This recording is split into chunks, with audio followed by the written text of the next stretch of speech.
So hello everyone. Can you hear me? Are you awake? Yes, good. Actually, you can hear me too much. So thanks a lot to Professor Teller for the chance to present here in front of you. So the idea of this week, as you know, is to discuss the foundation of the concept of innovation totale. So how we can build an interdisciplinary research and study and regulatory approach to this kind of innovation. The first step is indeed to define what we mean with total innovation or innovation totale. You had yesterday some talks in this direction. So today is the time of, well, later also sociologists, but now economists that, as usual, they arrive, they tell you the right things, then they leave. No, so what I'm going to do, well, first of all, I didn't tell you who I am. I mean, Professor Teller told you, but I'm relatively new. Now it's 1 year and a half, chair of economics of artificial intelligence and innovation at the university here. So I'm working together with some colleagues here at Koyré, which is our research laboratory, with the team studying the impacts of artificial intelligence on the economy, using artificial intelligence, but also how firms and users adopt the technology, how that transform the businesses, how new business models emerge, and so on and so forth. So here there are a couple of readings based on what I'm going to tell you today. So if you want to, you can scan the QR code if you want. And you find, hello Ludovic, and you can find some academic work that relates to economic approaches to innovations that seem like very proximate to the concept of innovation totale. So, the main rationale of this talk, or the main driver of this talk, is that if we want to find where are the boundaries, so how we define and the usefulness of the concept of total innovation or innovation totale, then one thing useful to do is to compare what the lawyers do with what the economists do, as we have several concepts that go in line with this one. So, and the idea is that from economics, you can take some abstract concepts that you can then apply it to specific cases that you can use to design regulation and policy, and so on and so forth. So, for example, the typical approach would be, once we define what a total innovation is, or what something similar to a total innovation is from the economic standpoint, does artificial intelligence fit into that? And if yes, do we use the same tools as previous total innovations or not? So what I'm going to do, and then please, Marina, do stop me when it's time. I'm going to lay out some of the basic building blocks of economic analysis of innovation in general, and then we look specifically to some concepts that are very similar to the concept of total innovation. So, in general, if you want to do I'm an economist of innovation, and economics of innovation is the branch of the discipline of economics that proposes an economic analysis of technology and innovation. What does it mean? It means that as economists, we try to map, we try to capture which are the different forces that shape innovative activities, okay? So these forces have to do with who does innovation, so who are the actors that innovate, which type of strategies they have. So let's say, is more innovative a large firm or a small firm? A firm that have experience in the industry or a firm that have experience in another industry? Is it better for innovation to have a market with less firms or with more competition? You see that then is related to law because we go into antitrust and competition policy. We do analysis of what are called trade-offs. So trade-offs means which type of things you need to give up to achieve a certain goal. So if you have 100 euros to spend and you can allocate these 100 euros to 5 different projects, you can either spend everything on one project or 20 on different projects. So you have trade-offs because you have to decide whether to give up some resources or not based on where you think is a good direction to invest. And then we also study, mostly as economists, big driver of innovation are incentives and constraints. Incentive and constraints means what pushes you to do something, so what incentivizes you to do something, and what refrains you from doing something. So these incentive and constraints can be of different type, can be economic type of incentives, meaning that, let's say there are some markets that are very potentially profitable, so you will invest in this technology, in this innovation, because you expect positive economic returns. So your incentive is, this is a rich market, I will invest into that. Or you can have technological incentive and constraints. So you would like to produce flying cars, but it's technically unfeasible, let's say. Or you would like to make any DNA editing technology, which is actually feasible, but until some years ago, it wasn't feasible.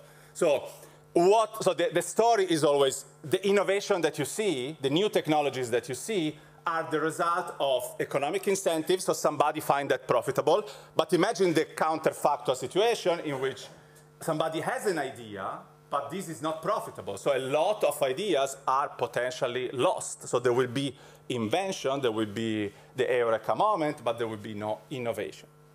So economics of innovation put all these things together. So in a market that is very competitive, is it better to have large firms? In a market that is old and mature, what is new technology that is technically feasible? And of course, incentive and constraints are also regulatory. So what is allowed and what is not allowed. So if you want to profit out of government contracts from the military and Department of Defense to produce drones for wars, maybe we put a ban on that, and that you can't do, okay? So the incentive is shaped by what is feasible, also by the legal governance and regulatory system. So this is somehow what how we try to frame what determines innovation. But then the question is that what is innovation? And that is important because if you want to define innovation totale, so if you want to qualify a specific type of innovation, then you need to know what innovation is in general. And from the economic standpoint, well, in general, I would say, an innovation is a recombination of knowledge. Okay, so you have pieces of know-how, so pieces of, let's say it simply, but information about how certain things work in the world. You can put together these pieces of knowledge and you create some products or service or technology that exploit that. So if you pick together the information and knowledge about the resistance of materials to physics put under stress of air, and you put together the knowledge about the resistance of materials to pressure, and you put together with the knowledge of propulsion engine, you put them together, and you get an airplane, which is just an engine that gives propulsion to a fuselage that takes off because indeed the resistance of the air under the wings. So that's how you get new things. You take new pieces of knowledge, you combine them together, here is the innovation. Now, not every piece of knowledge recombined does make sense. So the innovation are the meaningful ones, the viable ones, the technically feasible ones.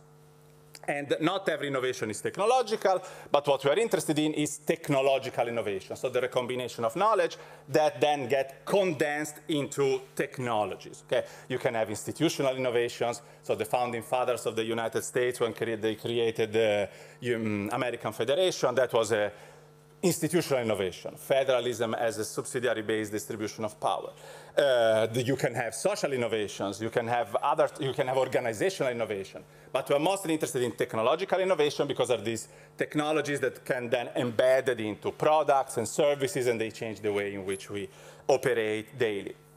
So there is technology itself as a part of innovation, can be a technical construct, can also be a social construct, and then my colleague Gérald Galliot will for sure give him, or anyway, he studies more a social construct of the technology aspect.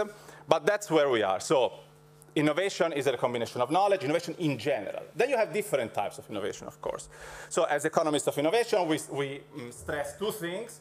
The first is that innovation is not a let's say, shot in the dark. Is not something that just happened like that. It is a process, okay? So usually when we talk about innovation, and then if you want to know how innovation totale, let's say, diffuses in the economy or in the society, you need to think about that as a process, and this process is made by different phases, and these phases are invention, innovation, and then diffusion and imitation. So at least. So each new recombination of knowledge is an invention, okay? So if you know what is a patent or a brevet, let's say in French, okay? So patents are legal documents that protect the intellectual property rights on inventions. So these inventions are non-trivial recombination of knowledge, okay? But there are millions of patents, millions of brevets, okay? Granted. Not all of them are innovations, because the innovations are the patents, I mean, also not every invention is patented, but let's say those that are, the inventions that are commercialized, so the first introduction of an invention into the market is innovation. But then this is also not enough, because you might introduce your innovation, your new technology, your new product into the market, and nobody wants it. So if you do not have diffusion, which is the percolation of the commercialized new idea into the market, then that's also not so useful. And diffusion is the adoption of an innovation by users. Imitation is the adoption of an innovation by competitors. Okay? You come up with ChatGPT, and then after a few days you have Claude of Anthropic. Okay? It's not really imitation, but it's production of similar product. What is important for us is also that if you want to study innovation from an economic and non-economic perspective, innovation have different features. For example, you have different types of innovation. You have product innovation, you have process innovation. So this thing is a product innovation. It was a product innovation, but a new machinery that produced better textile and garments, etc., is a process innovation. Of course, if you sell that machinery for you, is a product innovation, so the difference is not clear-cut, but you can distinguish. You have differences in where the innovation comes from. It can come inside the firm. It can come from specialized laboratory. It can come from the state. So it can be exogenous or endogenous. You have different ways in which the technology is developed, but what is interesting for us is that you have different degrees of intensity of innovation. So the literature, for example, distinguishes between drastic and non-drastic innovations, which are those that either reduce your costs when you adopt them a bit or a lot, okay? So if you adopt a drastic innovation, so for example, if you go to DeepMind that just got the Nobel Prize for applying artificial intelligence to predicting the shape of proteins, and you buy a license for AlphaFold 3, then you will have, that for you will be a drastic innovation, because your cost as a laboratory to predict the shape of protein will go down tremendously. If you use gene editing or gene decoding technology, the cost of that has decreased tremendously over time. The same for computing, as we're going to see in a second. But then you have also other types. For example, you have radical innovation, which are completely new, introducing new functions compared to before. You have disruptive innovations. They're the innovation that challenge the dominant companies into in a given market. What is important for us, what is important so that the economists will always stress, is that as innovation is a combination of knowledge, knowledge is a very specific type of commodity. It's not a banana, it's not a phone, it's not a glass. Knowledge is something that is very close to what we call a public good. Now, in economics, you might have studied that, but public good doesn't mean that, it doesn't need necessarily that has to do with the public sector, okay? But it's a type of good that has certain feature, which means literally is non-excludable and non-rival. What does that mean? It means that if you put this knowledge in the wild, so if you sell a product, you cannot really easily exclude others from seeing that. And the non-rival is that since knowledge is intangible, if you communicate it to somebody, then somebody else knows it, but you also know it. So if I give this phone to a person, then I don't have this phone anymore. If I tell something to this person, then we both know. So these features are very important for knowledge, because they are at the root of what are called market failures. So when there are public goods involved, when the commodities exchange are some that are hard to exclude and hard to exchange because everybody accumulates them, then you have what are called market failures. So the markets do not allocate optimally their resources. The returns of investments, the share of profits or labor revenues, etc., they are not as they could have been if this knowledge could be completely appropriated by the creators. This is the very rationale why you study in the legal system intellectual property right protection. So the very tool that humans have invented to reduce or to control this public good feature of knowledge is patents.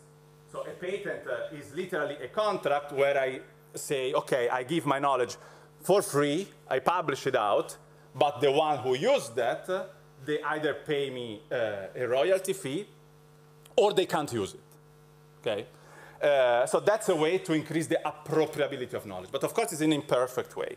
And why is that important? Because the market failures related to knowledge and innovation being a combination of knowledge are at least three that make markets not working perfectly. One is uncertainty. So as innovation is a combination of knowledge and is something that has not been seen before combined in that way, we do not have certainty about that. So knowledge, innovation is like a surprise. And as the Nobel Prize in Economics, Kenneth Arrow said once, predicting a surprise is a contradiction in terms. So there is a lot of uncertainty, so unpredictability about the feasibility, adoption, success, profitability of a certain innovation. So if you are uncertain about that, you will invest in that less than you would do if you would be certain. Second point, there are indivisibilities in the production of an innovation. So if you want to produce ChatGPT, you need to hire a lot of programmers and you need to rent a lot of computing power and servers and so on and so forth. So you have high fixed costs to produce this knowledge. All of those that they cannot support these fixed costs will not produce an innovation. So that rules out many potential innovators. And you have, which is the point of the public good, you have externalities. So new knowledge produces external effects. You want to create a new piece of knowledge to benefit yourself as a company, but this goes out to others. It is the same story as pollution. So you create pollution, or it's the same story as it's very much like here in France of smoking. So you want to smoke to relax, but actually you harm the people next to you. That's a typical externality, so an external effect. Knowledge has the same stuff. So you produce new knowledge for yourself, but you then spill that over to others that can benefit from it. All these things lead to the fact that usually innovation, the private returns, the gains from innovation, are lower than the social returns. So people underinvest in innovation. Hence, government intervention. You know why you are in a university? Because the university is public money funding basic research, because otherwise the private would do less basic research than they could do given the, let's say, spilling over an external effect of producing the knowledge. Okay? So that's how we provide the public good, like knowledge, which is behind innovation, and alternatively we have legal tools like patents. So I'm telling you all of this because this is the basic. Okay, so how we work on. The other thing that you should know is that not only innovation is developed in a process, but evolves over time. So usually what we know, this is not a deterministic thing, like it doesn't always happen like that, but tends to happen like that. Innovations tend to appear in a very exploratory and rough form, design. Okay, take the first iPhone if you want. And then in this phase, it could be radical, but it could also be a novel, but also not novel. At the beginning, there is a lot of experimentation because the producer of the innovation, they do not know if that is catchy or attractive for consumers. But then at a certain point, if this takes off, it evolves rather quickly, and then it levels off, so it reaches maturity. This is what is called a technological trajectory. So most of innovations, they follow a very precise path of evolution, which is called the trajectory. And so if you take, let's say we have trajectories in everything. Electric batteries, airplanes, cars, mobile phones, and so on and so forth. So what is important to know here is that there is a cutoff point, which is this one, which is the emergence of what is called the dominant design. So the fact that this thing here is a squared, is a rectangular thing, is the dominant design of the phone, meaning that it's a shape that is stable, because if you try to do something different, you will be kicked out from the market, most likely. But at the beginning, I don't know, now I tell it to the students, they do not remember it anymore, because it's a sign that I'm also getting old, but I had the BlackBerry. I don't know if you ever had a BlackBerry. Oh, thank you. So the BlackBerry was a mobile phone with a different shape and a keyboard, physical keyboard, etc. Okay, so that was a different design. Ruled out, kicked out with the arrival of the smartphone. Was it worse? Not necessarily. Was it dominant? No, because it was more attracted to the demand to have the touch screen. Okay, so most of the technologies, they evolve like that. Why it is important? Because if you want to study a total innovation, you might want to map this type of dynamics with what happens overall in the economy. Typical example of technological trajectory. What is the Moore law? So this is the piece of information that affects your life the most, yours and the one of your parents and the one of your the future generations, the most ever, but it's not so known. So said without technicalities is the fact that power of computers doubles every 2 years. So that if you take a computer of 20 years ago, you couldn't save a JPEG file on it, and now you can go on a spaceship, like you can power a spaceship with your phone, okay? So why I said it affects your life, because the whole digital society in which we live in is powered by the exponential growth of computing power, okay? So now you're able to stream Netflix on your glasses, smart glasses, because these glasses have a chip inside that is orders of magnitude faster than something that was in a mainframe computer 30 years ago. And what technically means the Moore law means that it was the idea, it was the fact found out by Gordon Moore, which was the founder of Intel. You might have heard the company Intel that produced microchips. And the idea is that we developed the technology to produce microchips, like integrated circuits, that have transistors, which are the unit component of microchips, the electric gates, 0, 1s, electricity, no electricity, that tell you 0, 1, 0, 0, 0, and then you can make a lot of calculations. We developed technology to shrink the size of that every 2 years somehow. So let's say the computing power that we exploit every day is based on a very specific trajectory of evolution based on a micronization of chips.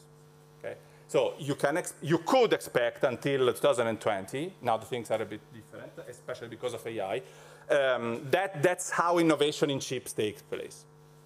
Now we reach you know that one transistor now inside the chip is large 3 nanometers. 3 nanometers means you cannot see it with your naked eye. So that it takes a very advanced technology to print that on a semiconductor chip. So we are exploring, companies are exploring different trajectories, but that's how technology evolves. We could talk about that more if you're interested, because I need to, how much time do I have? Not too much. In the order of 10 minutes or 1 minute? No, okay, so let's say 5.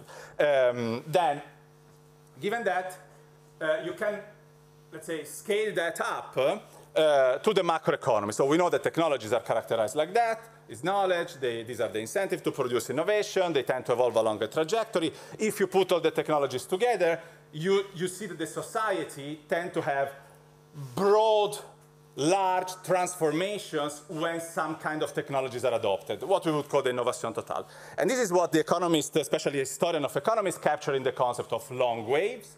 And the idea is that the economies, the societies, they tend to evolve in a cyclical way over the long run. I will avoid the details here, but you might have heard that in your high school studies when you talk about the first industrial revolution, the second industrial revolution, and so on and so forth. But there is a better way to describe that, which is which is the concept of technological revolutions, which is very similar to then the idea of innovation totale. So the idea that economists developed is that how one technology comes to affect the society is that, okay, sometimes some technologies arrive that are relatively new, like artificial intelligence. It exists since the 50s, but the way in which it works is nowadays, and the scale at which it works is relatively new. So that's a radical innovation. When this radical innovation evolves along this trajectory, as I told you before, it will interact and need other technologies. For example, it will need computers, and it will need data collection and storage, and so on and so forth. So all these technologies that are pushed by the radical innovation will have to evolve as well. So take this computer, let's say, that I have here.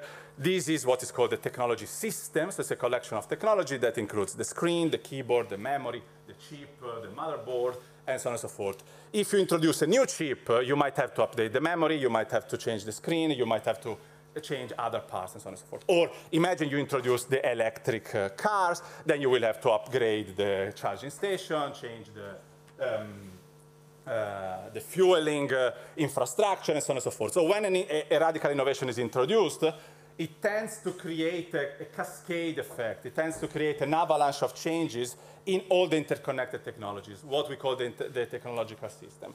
If these changes are limited to this laptop, okay. If the changes are limited to the charging station of electric cars, okay. But when all the systems are affected, then we are facing what is called a technological revolution, okay? And when you have the technological revolutions, then you have a change in what is called the techno-economic paradigm, meaning the whole way in which the society works changes. Example, before electricity, after electricity is not a society without and with electricity, it's a society that works with different rules. When the day lasts, who can do what, who works, and so on and so forth. Information society, like the internet economy, etc. Everything is nowadays information processing. It's processing your data, it's assessing your preferences, and so on and so forth. So the whole society changes the logic through which that works. And you have a way in which this technological revolution evolved that I will not tell you now, but what economists have been doing has been to map that. So if you Google technological revolutions, you will find at least 1 trillion of different classifications of technological revolutions. But I always follow my dear colleague and friend Carlotta Perez, who is very good and has been the one who really introduced that. And she tracked these different technological revolutions. If you want, these are phases of innovation totale. Okay, so first technological revolution, you have the industrial revolution in Great Britain. You have cotton spinning, you have mechanization of production, you have the use of river and water for mass production. All these technological revolutions are usually characterized by a first phase of financial speculation, then a crisis, then a phase of rebuild. So if you see, for example, that you had and these are the long waves, okay? They last around 50, 60 years. So you had the canal mania in the UK, everybody investing in riverways, crisis of the end of 18th century, and then industrial revolution in the UK. You have the railway mania and then the Victorian boom. You had the infrastructure investment and then the Belle Epoque. You had the roaring 20s and then the war and then the golden age post-war. And you had literally the computing age from the 70s. You had the dot-com bubble in the 2000, big drop of valuations of internet companies, exactly like is happening today with AI. And then this was a paper from 2015, and Carlotta was saying, like, maybe the next phase will be global sustainability. What we see mostly is platform domination, so that's not really the case. But then the question is, where is AI in all that? Okay, so is AI at the end here? So is AI the tail of the information communication technology, or is AI the beginning of a new thing? It does matter, because it does matter for regulation. It does matter for thinking about governance systems. But in general, you can try to take these schemes and apply them to new technologies. I will skip this and I go to conclusion. Just the one thing that I want to tell is that it's also important as economists to track how specific innovation, they change single markets, okay? So, for example, AI was developed inside companies, and now you have specialized AI firms that sell their services to companies. And this is also something that we have seen in the economy already many times. Like, I don't know, in machine tool industry, companies were producing their machine tools to produce their goods, and then some realized, okay, you know what, maybe I can produce machine tools for everybody and sell them. And this is a process called technological convergence that has happened before, that shaped the structure of the market. Many firms, small firms, vertically integrated, specialized, or not, and is happening again with AI. The last thing that I wanted to tell is that to track that is very important because it requires also role of policy, role of the state. So if AI now is a total innovation, you should also think about total innovation policy. Okay? And this nowadays for AI is becoming very close to what we call industrial policy for technology. So there is a lot of work on that. To self-advertisement, I've also been working on that if you are interested in.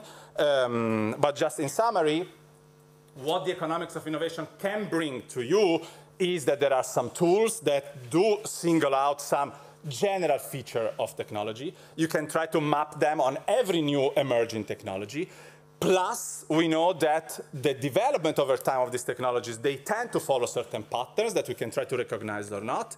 And if we want to develop a theory, a fully fledged theory of total innovation, we need both to see the differences and commonalities, and maybe integrate all these ideas under a common umbrella, so to produce a useful tool for analysis. And with that, I stop. Thank you very much.